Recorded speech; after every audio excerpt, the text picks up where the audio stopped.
Southern Vangard Radio, this is DJ John Doe, and to the left of me is my man.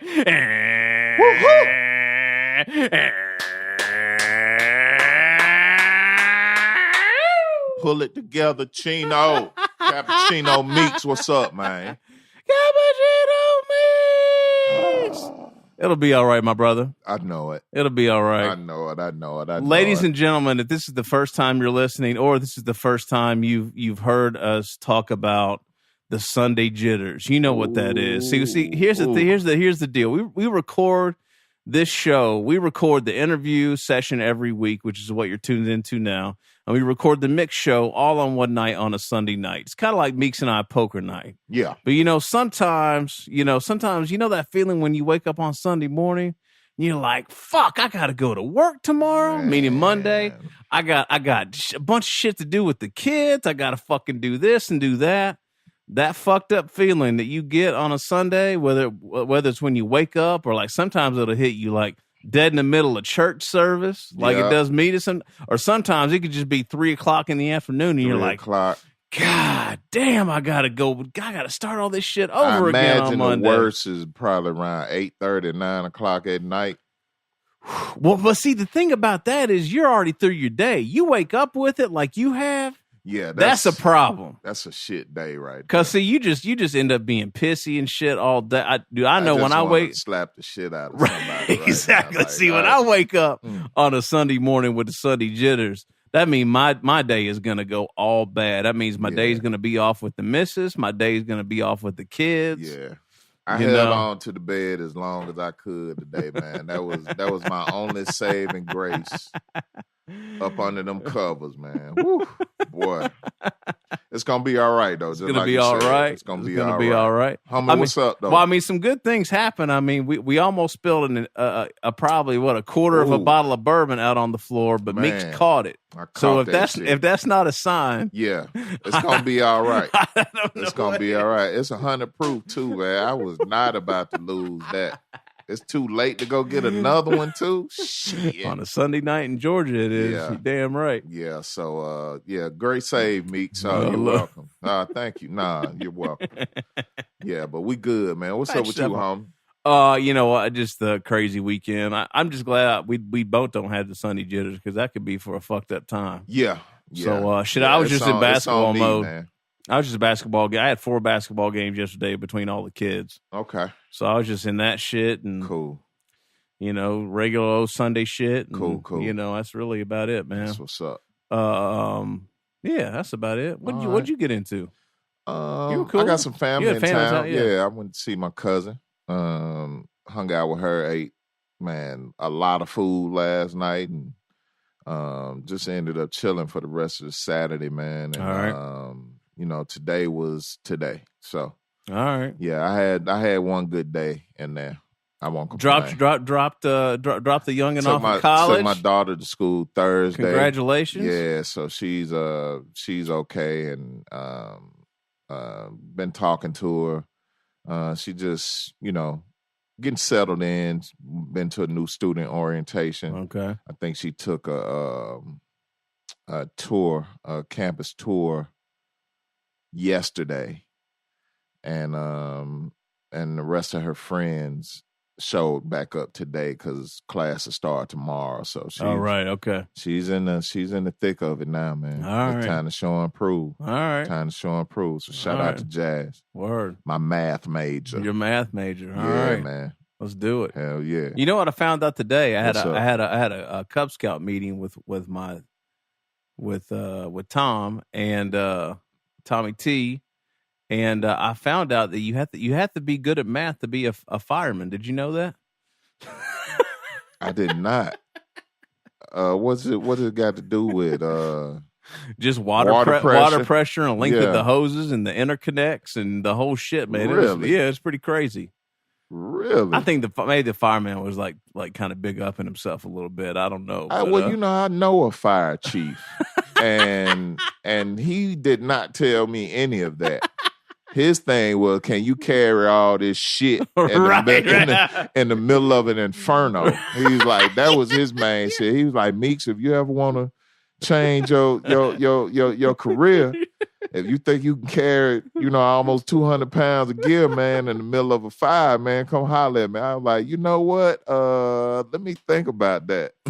I tell you what, it was ill too, because we were there and like we were towards the end of the tour.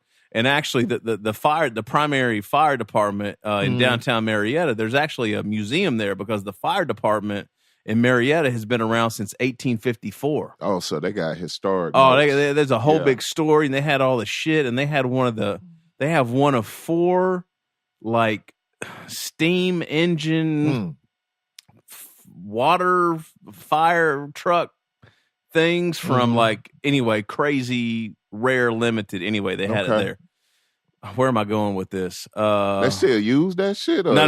They just had it on display. Okay, cool. Yeah, so we went to. As long as I've been in this area, I've never known about this place. Anyway, long story short, we get to the end and they're showing all the new shit, right? Yeah. So they show this truck, and then they show like basically the paramedic fire truck, which is really like a big F-950 with a big box on the back of it, right? And they were like, yeah, if the sirens start going off, let's just do a head count, and like, everybody's just real chill, right? Because if there's nothing going on and you're a fireman, you're just fucking chilling, waiting for some shit to happen. Yeah. Well, so these guys, some firemen come in and they take like the big joint out, right? And they're joking like, yeah, they're going to get groceries. I was like, man, they're not taking that big motherfucker. You gotta have 3 people to drive that fire truck, right? They be stunting, man. They be stunting, man. I'm gonna tell you right now, they be stunting. So wait, so they left. So we all had to back up. Yeah.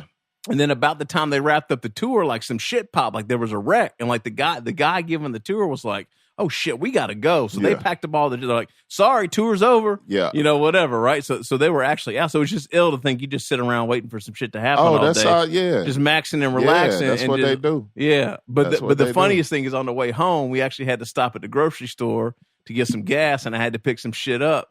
You know what I saw when I pulled in the goddamn... They was at the motherfucking grocery store. I tell you, man, they be stunting, man. They probably was parked all crazy and shit. Dude, they were. They parked halfway across the fucking parking lot, man. Now, you want to talk about a crazy shift, like living in a firehouse for like... Dude. What is it? 7 on and 4 off or some shit like that. Yeah, seems like a frat house to me. That's got to be wild. That's got to be wild, man. But yeah, anyway, the chief I know, he showed me a video of motherfuckers going through the motions with all the gear on a fucking stair climber. Hey, yeah, that shit's crazy. It's no joke. Yeah, it's no joke, man.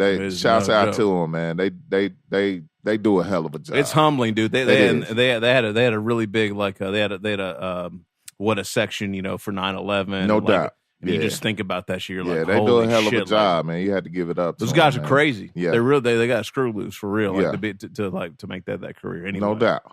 Shout out to the Marietta Fire Department, 1854 and counting. For real. I'm surprised you ain't never been by there, man. I was just telling somebody this weekend, you the king of Marietta, man. I had no idea this place was here, dude. I had no idea.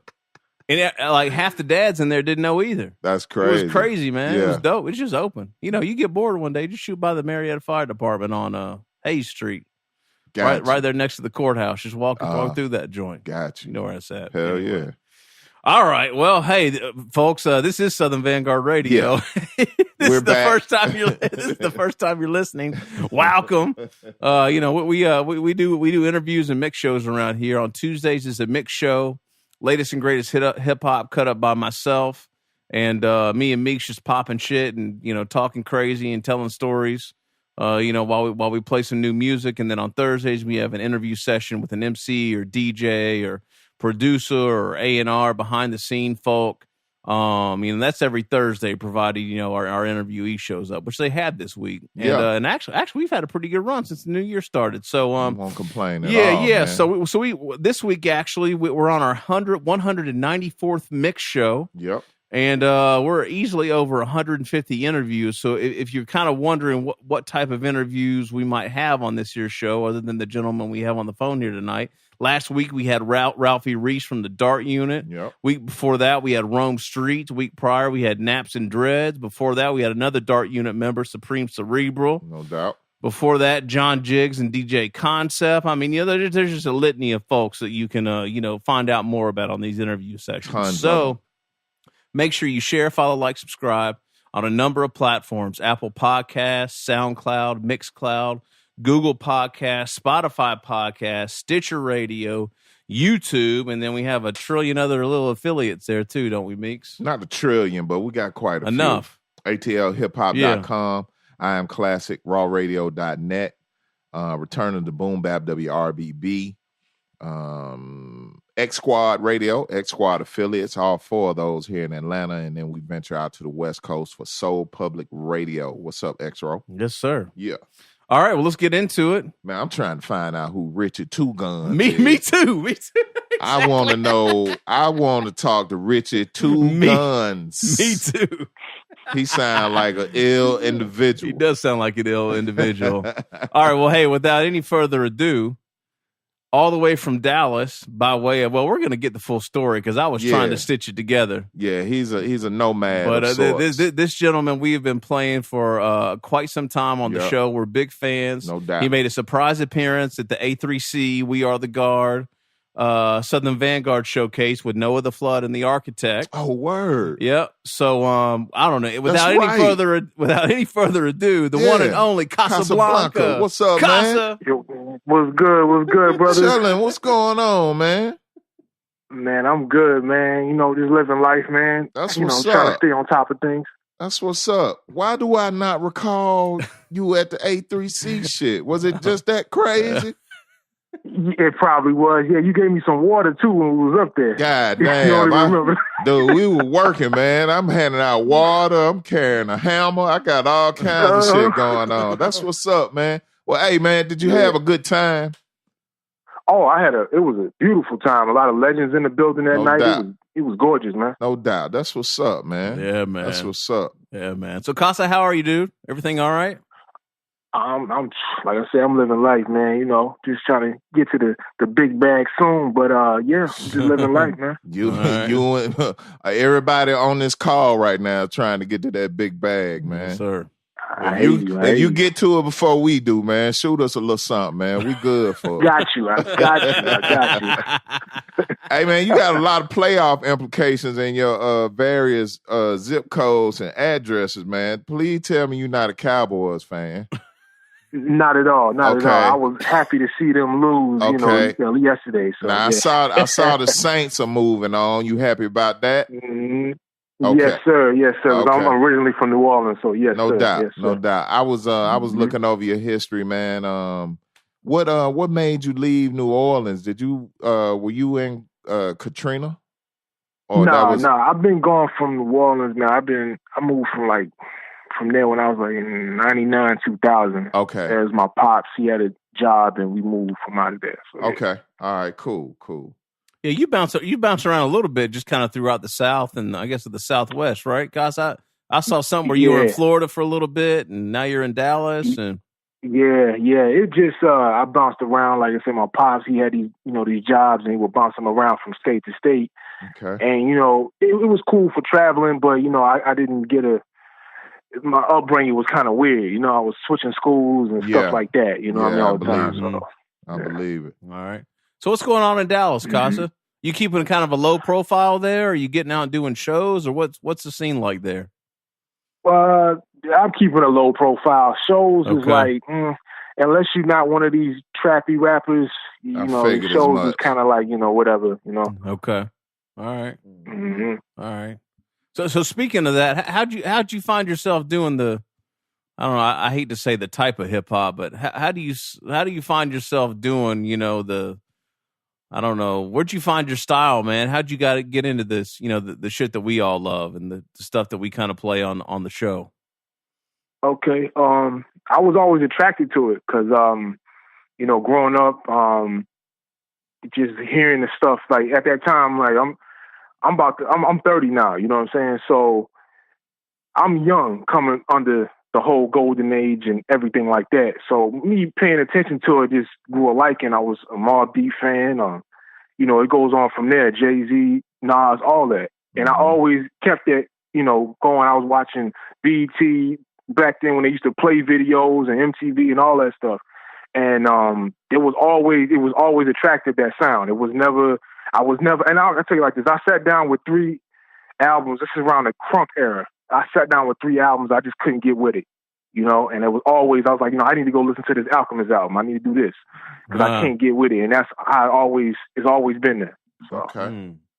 Did you have some family members that influenced you there, like brothers or sisters or dad or uncles or anything? Nah. No. The only thing influential as far as music is concerned, probably my mother and my grandmother playing old school oldies.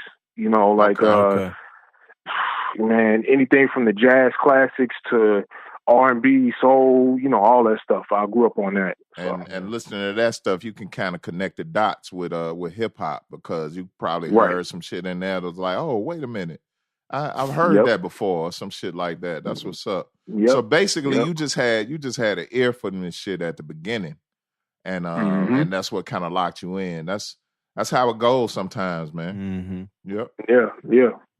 It's ill Costa. When we interview gentlemen your age or folks your age, sometimes it's kind of interesting because sometimes it's the dad or the mom that are like, you know, they're listening to Tribe or Nas or, you know, I guess kind of like the new old school, I guess if you could call it that, and you see parents influencing, you know, like what cats have listened to. So I was just kind of curious if it was maybe a family member or something that put you on, especially, you know, being where you're from and where you grew up, you know?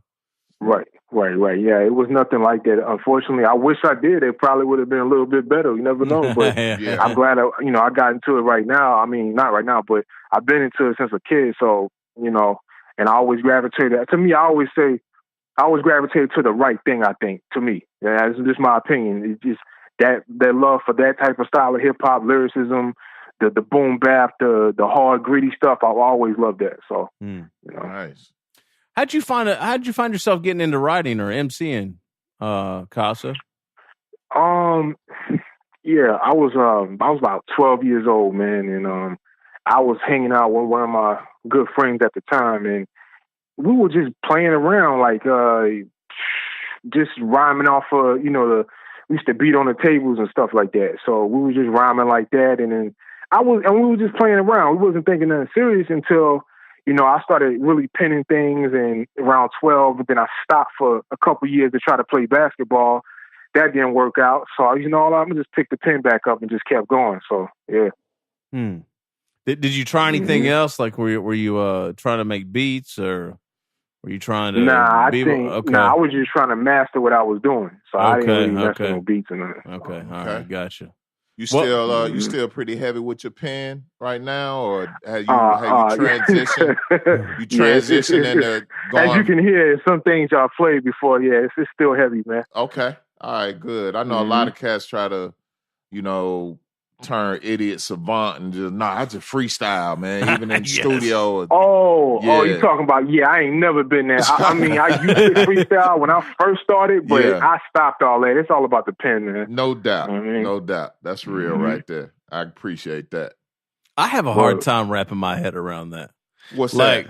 Well, I just the because you hear it a lot, especially with like really young cats now, where they're saying like I heard an interview with you know that kid Jack Harlow from Louisville. I have like a special interest in this gentleman because he's just from Louisville. So I'm kind of he signed the Drama's label. What's it called? Generation Now. What's Drama's new label? Anyway. Okay. And I heard an interview with him where he was talking about how when he moved to Atlanta, he noticed that everyone was just going into the booth and not writing everything down. And he was talking about how he had to train himself to do it. And I just cannot get like. It's different if you're doing that and you're turning out Jay-Z or Biggie caliber type material, but these guys are not turning out that like it's material that's that dense and it's simplistic to begin with. But my thing is, if that's your lifestyle, like just you know what, homie, just looking back over what we've done, and I think about if we had the opportunity and the bank account to go along with the opportunity that day in and day out. All we did was get up in the morning, wash our face, brush our teeth, throw some clothes on, and go to the studio. I would imagine you could probably fall into probably that. So. You're right. I mean? You're right. Maybe you can. Like maybe that's what it is. That's your daily shit. Like at some point, you got to be all in and just be like, well, look, if this is what I do for a living, a pen and a pad is going to slow me down a little bit. I'm in here every day. I know what I'm trying to get accomplished. Yeah. I should be able to just go for this shit. You're probably right. But I'm not a lyricist, so I don't know. Well, I'm at all. I'm a little bit of one, but I like the reason why I asked you about your pen game is because I actually like that aspect of creating, like the fact that I can sit there and write, like on topic. Say some fly shit, say some witty shit, say some knowledgeable shit, all in one verse. It's just meaningful to me, But you know what I'm saying? The flip side of that is if this was my full-time thing, I would imagine that I would at least attempt to experiment with, okay, it's Wednesday. It's no pen, no pad day. I'm about to go ahead and knock out 3 joints from the dome. You know what I'm saying? Just to see if I could do that shit. And you never know, you might surprise yourself. I don't know, but Cassie always say, I don't write shit down. I'm like, come on, man. Right. For real. Sometimes it's just like they say that, and then you get into a situation where you hear that, and it's like, okay, man, and that's it. That's all you trying to do. Like it's kind of repetitive, and it's just really stupid, but. Nobody has, and that's why I said some people just really are not supposed to do that. Right. Honestly. Yeah. Yeah. So. It takes a special individual to be able to get down like that for sure. Mm-hmm. Yeah. Well, your pen's been moving a lot here lately, Casa. You dropping joints left to right, brother. Oh yeah. Just trying to start the new year off right and ended last year off pretty well. So just trying to keep the consistency going. All right. What's up? Is it hard for you or? Not really. You got other stuff pulling at you on a daily basis. I mean, just a normal 9-to-5 situation, but other than that, nah. Okay, you know what I mean. That's what's up. You know what I mean. I just a clear head and just staying focused and driven. All right. Cool. So Casa, what was your first? I was trying to trace back, and I look back at the joints that we played over the years, but. When did you first start releasing records, like music? Was it a couple years ago, or when was that? Yeah, it was in 16. It was 2016. Okay. I did a project with Giallo Point at the time. Yeah. That's right. With Crate Division and them. Okay. With Crate Division. Okay. So so were you or are you Crate Division, or was that just a one-off thing, or what was the deal with that? Well, yeah, I guess it would. You could just say it was just a one-off, you know what I mean? Okay. I appreciate for what they did, and we just, capitalized off that, and we just moved on, So Gotcha. Like that. Gotcha. Okay. Because I think the next the thing that because I don't really remember the Giallo joint a lot, to be honest. I think the first joint that I remember was a joint with B-Sun. Does that sound right? It was okay. Did it have like watches or something on the cover, or Oh yeah, that was Scary Hours. Yeah. Okay. So when was that? Mm-hmm. That was a little while after that. So that had to been Scary Hours had to been 17, like the start of 17. Okay. It was probably early, and then I dropped that with B-Sun. Yeah. Gotcha. Mm-hmm. Okay. And you just did a full length with B-Sun, right? At the end of 2018 that you just dropped? Yeah. And that was exactly the decision with B-Sun. Actually, that album was supposed to come out in 17, but I didn't want to just throw it out there. Mm-hmm. You know what I mean? So I took my time with it more, and because those beats are just different. But it's boom bap, but it was like on a cinematic feel. So I kind of sat down with it a little while. And you got the finished product now. So. Okay. When you say take your time with it, what was it that you were trying to like really lock in on and make sure it came out right? Yeah, it was just it was some of the most of the stuff. The first stuff I had from it was beats, and some of them didn't click, so I had to wait on a couple beats from B-Sun. He was taking his time, but I'm glad he did because it came out, great. But it was just that, and I just wanted everything to just flow with it. Even with the Chicken and Chopsticks project, we took that album could have been out early last year around like February, March, but I took my time with it. You know? So I truly believe as an artist, you shouldn't just rush material. You know what I mean? Like when you have an album or something like that, you shouldn't rush it. I don't care about the singles you throw out, but you shouldn't rush material, you know? So right. Okay. Right about that. Yeah, okay. Mm-hmm. So what's B-Sun story? How do you know him? How did you guys start collaborating?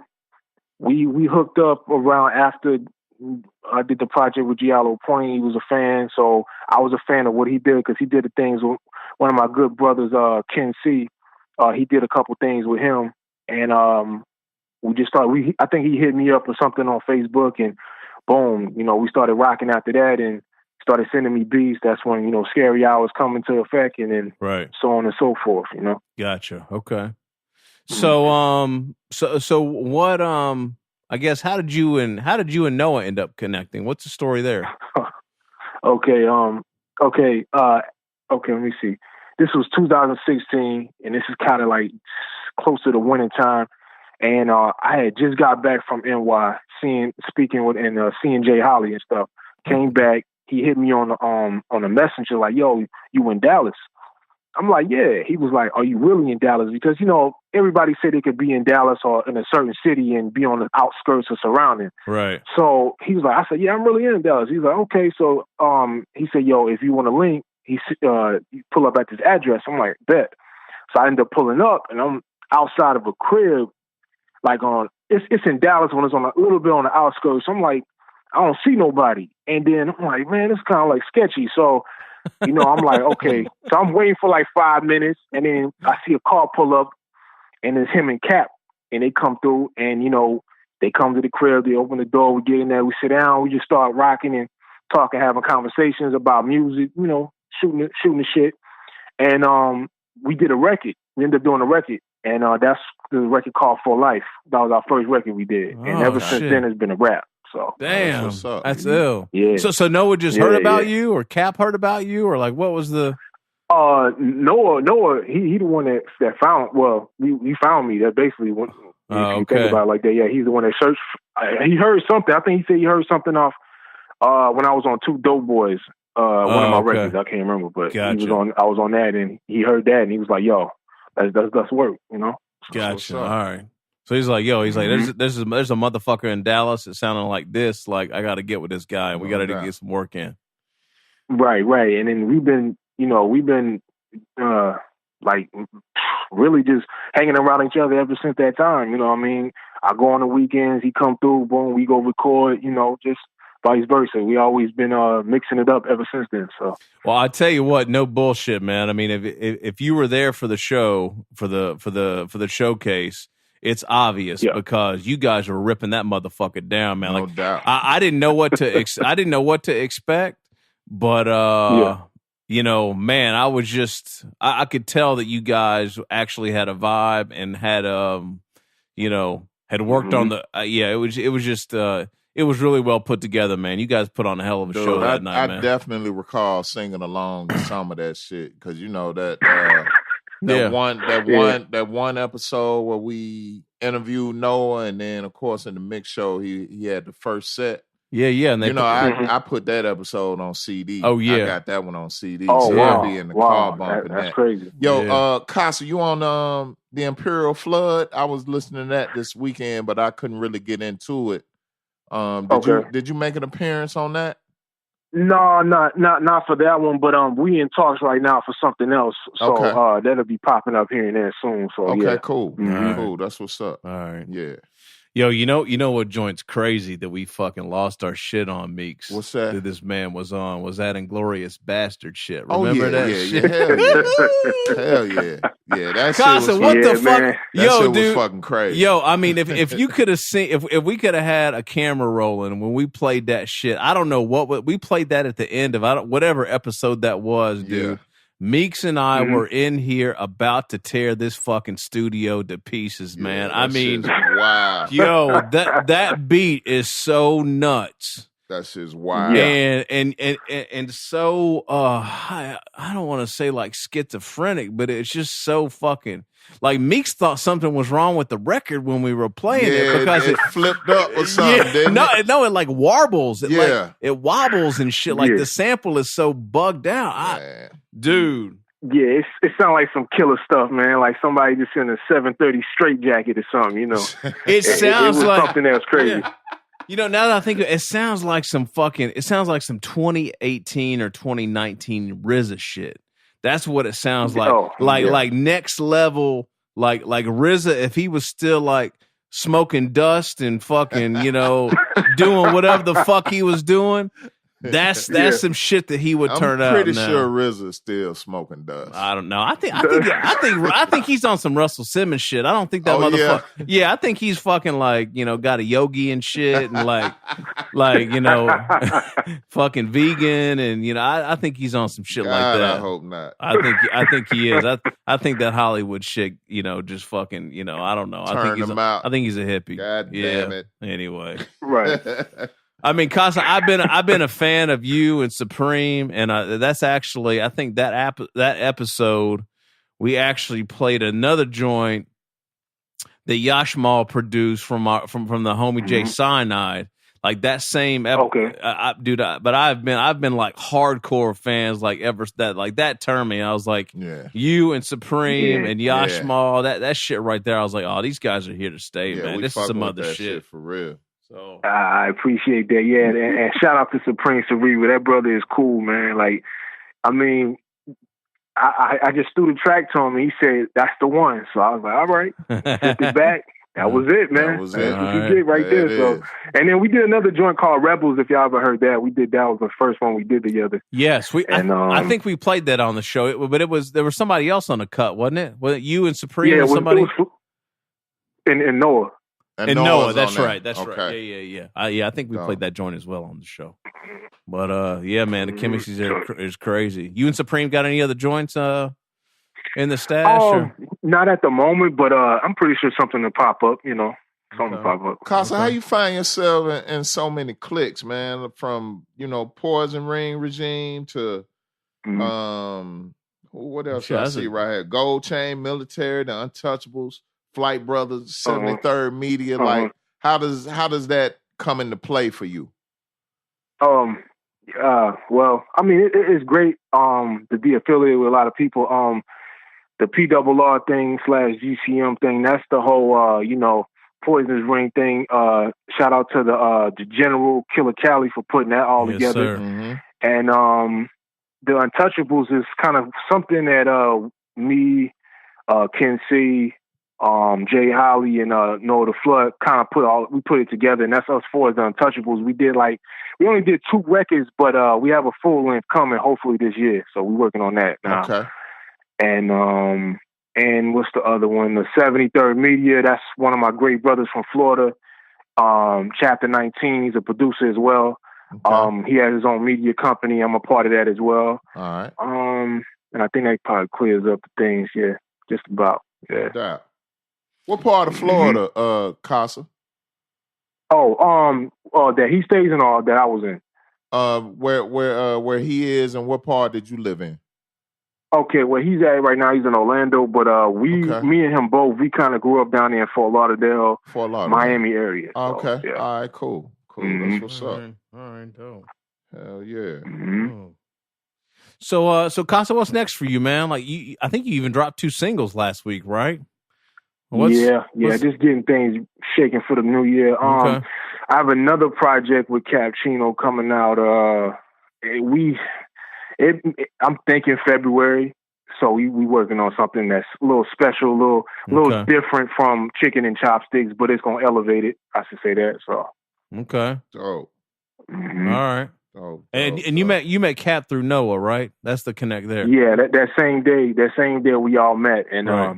Yeah, that's my brother right there, man. Yeah, I think Nowaah, Cap was at the show, right? Didn't he roll out with y'all? Yeah. That's right. He was there. Yeah, he had the polo hat on. Yeah. I think I met him. I think I had to give him some advice, like about parking or something. I think I remember. I don't know why. Yeah. It was something. It was a little fender bender outside. Either he backed up or somebody backed it to him or something like that. Oh shit, that's right. God, because the parking was like, the parking was bad that night. So yeah, like, it's sketchy. It's sketchy over there all the time, man. Sometimes you can luck up, but East Atlanta Village, man, is not the place to be. Parking crazy. Well, that's what I was telling him. What I was telling. I was like, look, man, you need to find a legit parking spot. Like, don't park in, somebody else's, Right. Like if you got to park on the street, like park on the street. Don't be parking at the fucking store up or the restaurant up the street and then walking down. You find the shit booted. Hell yeah, right. I know. Next time he gonna do the right thing. You know what I mean? No doubt. Casa, tell me about Richie Two Guns, man. What's his story? Does he ever show up in the studio, man? Like what's up with him? I mean, it has before in other studios and things like that. Yeah. You know what I mean? When stuff is not going right, but yeah. Okay. I got you. Yeah, man. That's just one of my aliases, man. Yeah, just from back in the day, man. Okay, that was a specific point in time in your life. Yeah, okay. Exactly. Yeah, you could say that. I got you. Yo, if you don't mind, real quick, I do have some on a personal note, man. I for the past 4 months, I've been working in nonprofit sector here in Atlanta, Georgia, man. We deal with a lot of. I work for a company that provides legal services for low income families. Okay. And we're in the heart of downtown Atlanta. We right up the street from a homeless shelter, and every now and then we have to, deal with those individuals as well. Just looking over your history and everything, I know you find yourself at one point homeless yourself. What was that about for you? How did that come about, and how did you overcome it? I was about 17, 18, and I'm trying to figure out life at that point. Mm-hmm. And I split from my mom and my pops. I mean, I was going through it with them, and just us moving all the time and not having bread, and I just wanted to do things on my own. So I decided to leave, and when I left, I went back down to Fort Lauderdale at the time, and I ended up staying with one of my dudes. I was staying in his attic for one night, and I was like, I can't do this. I can't stay with him. I got to get my own spot. Being, prideful and arrogant. And, I ended up staying on the street for a few weeks, you know what I mean? And understanding it's not a game out here, Right. So, I ended up picking up a job out of randomness from one of my other homies. He came out of I'm on the street, I'm sleeping at the bus station. Wow. And he came out of nowhere catching the bus, and he's like, yo, I can get you a job, man. I was like, bet. So, you know what I mean? I was on that. So, yeah. That's awesome. And then ever since then, I just always had it in my mind. I'm never going to go through that again. You know what I mean? Okay. So. So you definitely got some motivation there. That's what's up. Of course. Yeah. Okay. That's no joke, man. Nah, it's not. You know what's ill about that, Casa, is some people find that find themselves in that situation and they never get out of it. Yeah. You know what I mean? Yeah. I see that. I see it every day. You know what I mean? It's like you can look at some people and tell that that's not where they want to be, but you can look at others and they just, for lack of a better term, it seems like they cool with it. You know what I'm saying? They just want to keep living like that. Yeah, and you just never know what you're dealing with. But for the individuals that find themselves in them type of situations, and they still have some motivating factor behind them, I salute them, and I hope they find their way out of it. You know what I mean? Because it's still some determined individuals out there that just so happen to be homeless. Absolutely. And I just hope it's temporary for them. You know what I'm saying? No doubt. And I'm glad you find yourself out of that situation too, Casa. Oh yeah. It was a bad time, you know what I mean? But I'm glad I'm here. I'm still here. I'm breathing. I'm writing this music, doing this thing. You know what I mean? Yeah, yes, sir. That's dope. All right. So Casa, what else is there to say, man? Usually, kind of towards the end of the interview here, we like to give folks the floor if they want to get anything off their chest or just talk about what they got coming up, or whatever it is, man. So the floor is yours, man. You got anything you need to say before we wrap things up? Yeah, man. Before we get out of here, man, I want to say peace to Southern Vangard for having me. It's a blessing to be on this platform. I'm honored, and I want to say just look forward to what I got coming. Like I said, another project with Cap Chino soonly going to be coming. I also have some other projects in the works with K.O. Itachi. Oh shit! All right, dope. Yeah. We've been in talks. So I was trying to think of somebody. Definitely, I had one with Curse, and I have one I know scheduled for the summertime to come out with Klepto. Word. Be on the lookout for those things. Word. Yeah. We're doing that, and just do some PRR stuff, and then they got this compilation with PRR coming out, and just working, just keep on working, man. And this will be a lot of new visuals coming out, so be on the lookout for that. Okay. And I want the folks out there to just pay attention to what we're doing, because 19 is gonna be serious for all of us. You know what I mean? For the PRR thing and just this whole underground movement, it's getting crazy out there. Yeah, it is. So for sure. We're going to be looking out for all of that, man. Yes, sir. Can't wait to hear all that music, man. Casa, you got physicals out of anything yet, or you just been doing the digital I'm working on that right now. Okay. I'm definitely some vinyl for Chicken and Chopsticks is coming, so I'm working on a deal right now. So, yeah. Okay. All right. Maybe some coffee mugs or maybe some headbands, or wristbands or something for folks in the gym. Like some shirts and things. Yeah, that's coming. Yeah, that's coming. All that merchandise is coming. Some real chopsticks, goddamn. There you go. There you go. That's what it need to be. Some of them chicken with the like the chicken on the chopstick. Hell yeah. No doubt. Yeah. I'm gonna talk to Karen about that, man. All right. Yeah, that's what's up.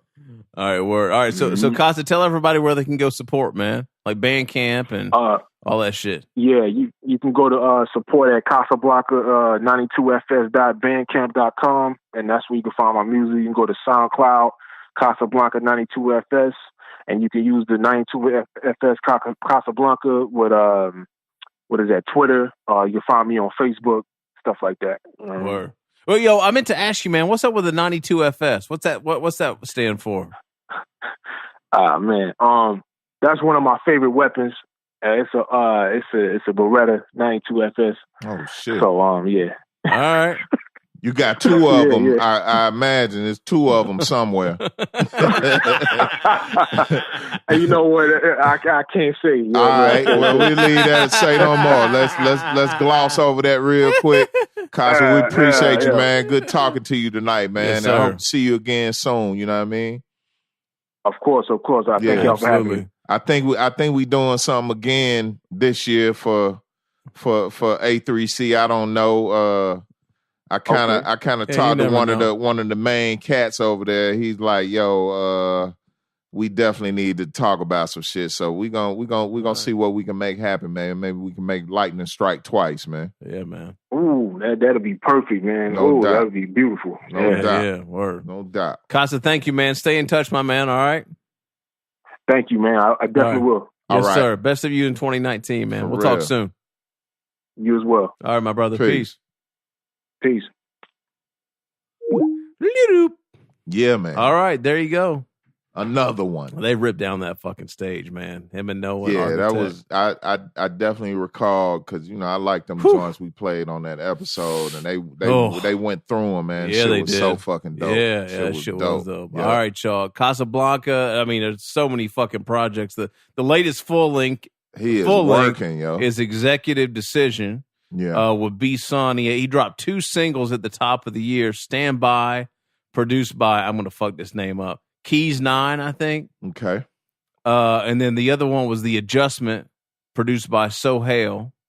And just go back and check the discography. Yeah. And boy, if you need to go catch one joint, that Inglorious Bastard with Supreme Cerebral. Yeah, man. Produced by Yashmalallah. That's that one. Oh Lord, that's that one. That's that one. Yeah. Right. The brother is working, man. Working hard. Sounds like it to me. So he gonna have something for you. Yes, sir. Every time you turn around, it seems from the South. Imagine that. From the South, man. Because it's that Southern Vanguard. It's that Smithsonian grade. South in your motherfucking mouth, man. Guggenheim grade. We run this shit. Did you hear what the fuck we run this shit. All right, let me calm down. Doe, Meeks, Southern Vanguard Radio, twice a week, Meeks, twice a week, Doe, and we out. Peace. Peace.